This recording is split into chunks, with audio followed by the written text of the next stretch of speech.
ഇത് ഞാൻ കട്ടപ്പനയിൽ നിന്ന് മുണ്ടക്കയത്തോട്ട് തിരിച്ചു പോകുന്ന വീഡിയോ കേട്ടോ. ATM കാർഡൊക്കെ കിട്ടി.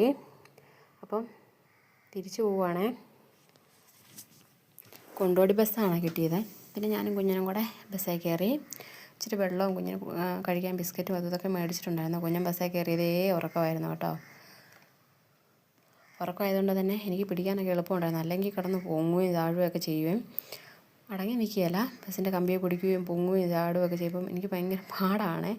അപ്പോൾ എന്തായാലും നല്ല രീതിയിൽ ഉറങ്ങിയിട്ടുണ്ടായിരുന്നു. അപ്പോൾ പിന്നെ ബസ് ഫാസ്റ്റായിട്ടാണ് പോയിക്കൊണ്ടിരുന്നത്. കൊണ്ടോടി ആയതുകൊണ്ട് നല്ല സ്പീഡുണ്ടായിരുന്നു. പിന്നെ ഏലപ്പാറ എത്തിയപ്പോഴെല്ലാം കുഞ്ഞ് നല്ലപോലെ ഉറങ്ങുമായിരുന്നു. കഴുത്തിങ്ങനെ ചെരിഞ്ഞിരിക്കുന്നെങ്കിൽ അവൻ നല്ല കംഫർട്ടായിട്ടാണ് ഇരിക്കുന്നത്. എനിക്കും പിടിക്കാൻ ഈസി ആയിരുന്നു.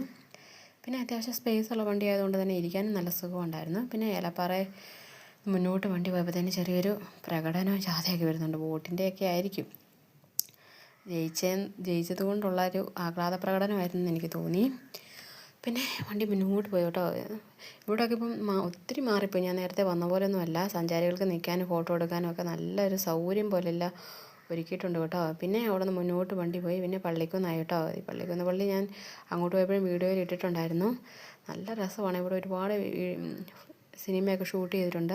പിന്നെ ജോജു ജോർജിന് 2 സിനിമയിൽ ഈ സ്ഥലം കാണിച്ചിട്ടുണ്ട് കേട്ടോ.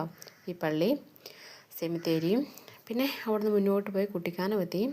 ബസ് ഭയങ്കര സ്പീഡിലാണ് പോകുന്നത്. നല്ല സ്പീഡുണ്ട്. പിന്നെ കുട്ടിക്കാനത്തിൻ്റെ താഴെയൊക്കെ ആകുമ്പോൾ കുറേ റിസോർട്ടുകളും പിന്നെ റെസ്റ്റോറൻറ്റുകളൊക്കെ പുതിയതായിട്ട് വന്നിട്ടുണ്ട് കേട്ടോ. ചേട്ടായി ഇവിടെ ഒരു റിസോർട്ടിലാണ് ഇടയ്ക്ക് പണിയേ.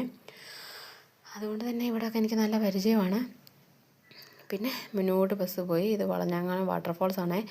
വീഡിയോ എടുക്കാനൊന്നും ജോബിന് പറ്റുന്നുണ്ടായിരുന്നില്ല. കാരണം വണ്ടി അതുപോലെ ഫാസ്റ്റായിട്ടാണ് പോയിക്കൊണ്ടിരുന്നത്. നല്ല സ്പീഡുണ്ടായിരുന്നു വണ്ടിക്ക്. കാരണം എന്നാലും കുഴപ്പമില്ല. എന്നിട്ട് ചില്ലിട്ട വണ്ടിയിൽ എനിക്കങ്ങനെ കയറിയ ഛർദ്ദിക്കുന്ന. പക്ഷേ ഈ വണ്ടിയിൽ കയറിയിട്ട് ഒരു കുഴപ്പമുണ്ടായിരുന്നില്ല. പിന്നെ അപ്പുറം ഇപ്പുറമൊക്കെ ഭയങ്കര കൊക്കയാണ് കേട്ടോ. പേടിയുണ്ട്, പക്ഷേ നല്ല രസമുണ്ട് കണ്ടിരിക്കാൻ. നല്ല മലനിരകളൊക്കെയാണ് കാണാൻ. നല്ല ഭംഗിയുണ്ട്. 1, 2, 3, 4 മലകളും കൂടെ ഒരുമിച്ച് നിൽക്കുന്ന കാണുമ്പോൾ നല്ല രസം. പിന്നെ മഴക്കാലം ആകുമ്പോഴത്തേന് ആ മലയിൽ കൂടെ നല്ല വെള്ളച്ചാട്ടമൊക്കെ കാണാം കേട്ടോ. ഇപ്പോൾ ഇല്ല, ഇപ്പോൾ എല്ലാം ഉണങ്ങി കിടക്കുക. മഴ പെയ്ത് തുടങ്ങി കഴിയുമ്പോൾ നമുക്കത് നന്നായിട്ട് കാണാൻ പറ്റും. പിന്നെ ബസ് അവിടെ നിന്ന് മുന്നോട്ട് പോയി കേട്ടോ. മുണ്ടക്കയം ടൗണിൽ ചെന്നിട്ട് പെട്ടെന്ന് തന്നെ സ്റ്റാൻഡിൽ ചെന്ന് ചേട്ടായപ്പോൾ ഞങ്ങളെ നോക്കി നിൽപ്പുണ്ടായിരുന്നു. കുറച്ച് ലഗേജൊക്കെ ഉണ്ടായിരുന്നു കേട്ടോ. ചേട്ടയാണ് നിൽക്കുന്നത്. പിന്നെ ലഗേജൊക്കെ എടുത്ത് ഞങ്ങളൊരു ഓട്ടോ വിളിച്ച് വീട്ടിൽ വന്നു. കുഞ്ഞനാണ് മടുത്തിട്ടുണ്ടായിരുന്നത്. പിന്നെ കുഞ്ഞിന് പാലെടുത്തിട്ടുണ്ടായിരുന്നു. പാല് കൊടുത്തു. പാല് കുടിച്ചുകൊണ്ട് കിടന്നു. ഞങ്ങൾ മടുത്തായിരുന്നു വീട്ടിൽ കയറി ചെന്നത്. പിന്നെ ഞാൻ കുറച്ച് വെള്ളവും കുടിച്ചു കേട്ടോ. അപ്പം പോക്കും വരവൊക്കെ അടിപൊളിയായിരുന്നു. ഒരു മടുപ്പും തോന്നിയിട്ടുണ്ടായിരുന്നില്ല. പിന്നെ യാത്രാക്ഷീണം മാത്രമേ ഉണ്ടായിരുന്നുള്ളൂ. അപ്പം ഇന്നത്തെ വീഡിയോ ഇത്രയേ ഉള്ളൂ. ഇനി അടുത്ത വീഡിയോ കാണാം. Okay, by.